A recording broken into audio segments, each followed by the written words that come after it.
All right, Jillian Carmichael here, real estate agent for Northern Virginia, who specializes in global relocation. And I have here is Chris. Hi, I'm Chris Devine with Fairway Independent Mortgage Corporation. Awesome. Chris is a mortgage specialist that I often partner with and call him maybe too many times a day. His wife No such thing. His wife might give you a trade. She's great. I love her. So one of the things that comes up a lot for me is being an immigrant myself. I get so irritated when I feel like I'm being treated differently. Yeah. Like the hoops that me and my husband had to jump through, and he is American. So my husband is American, and I have some stepchildren. They are American. Actually, my husband and I just had a little girl, so she is too English to live in America, but that's just the life she's been handed. But when we got married, like I had to have like proof that we got married for the right reasons. I had to have this, like I had to go in and have, find out what coffee he liked. Now let me tell you, this man, he's the one who goes to Starbucks and orders a splash of this, a dash of that. I'm like, listen, dude, I'm not gonna remember any of that. Yeah. But it's irritating. You have to prove that you are married for the right reasons, or you have to try and understand the medical or the this and the that. So when we were getting a mortgage, it's like, am I penalized again just because I'm not from here?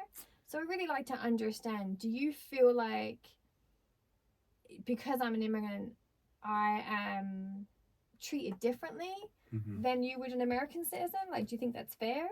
Yeah, so I could absolutely see how people would feel that way because there is so much extra documentation that we have to get. Sure. But it is absolutely not. And so we actually, when we were going through the mortgage process, the approval, the pre-approval, all those different things, any non-U.S. citizen who's legally here as a non-permanent or permanent resident gets the exact same mortgage as a U.S. citizen. So there is no difference between what we're doing for U.S. citizens and non-U.S. citizens when it comes to that conventional mortgage piece. We just have to get the extra documentation to be able to provide that for non-U.S. citizens. So you're saying that it's not, even though it might feel like I'm having Spanish Inquisition, it's not. It's just that you have to show based off of your guidelines. Correct. So it's not. Yep. So our guidelines, if I were to ask you for something regarding your income or your credit or anything like that, I have to ask all those same things to U.S. citizens as well. I know we've talked about the ability to repay and looking 3 years in the future as part of the big mortgage piece here.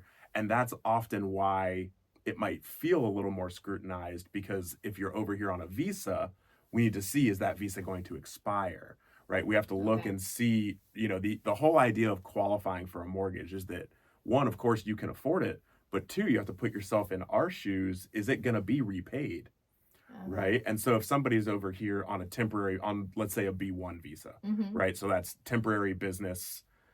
We're not going to be able to lend on that because that is not something where we're expecting them to be here long enough to buy the home, to pay the home back over that time, because that's such a temporary visa, even though it does give you the ability to work here.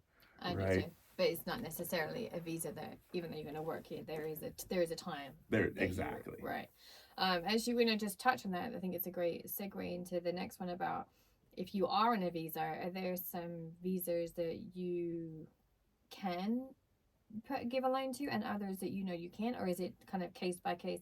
Obviously, I know there are a lot of I've been on, I was on a J1, an F1, an OPT, and a temporary green card, and then a green card. Been a lot. Yeah, so there's a big old list of all of them. And unfortunately, there's not like a yes-no list.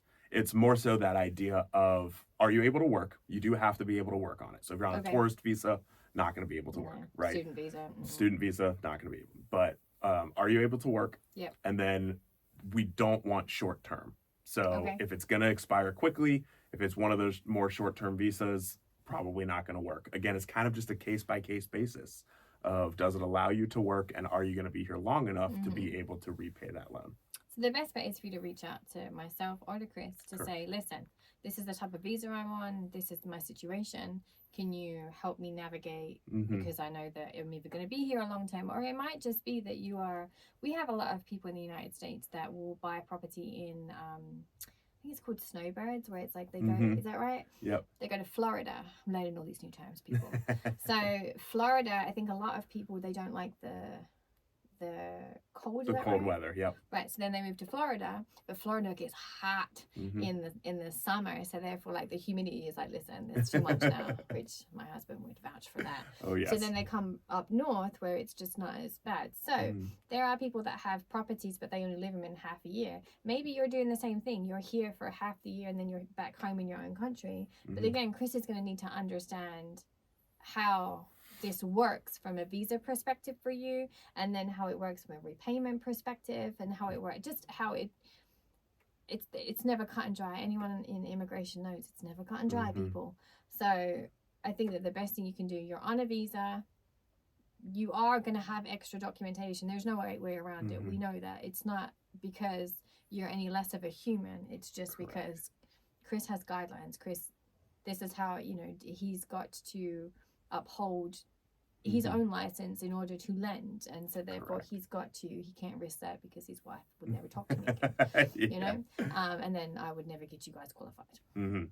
So Yeah.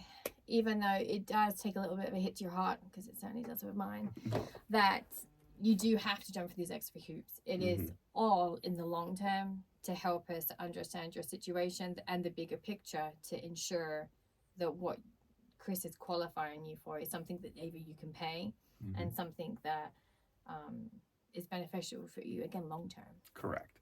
Exactly. All right. Yep.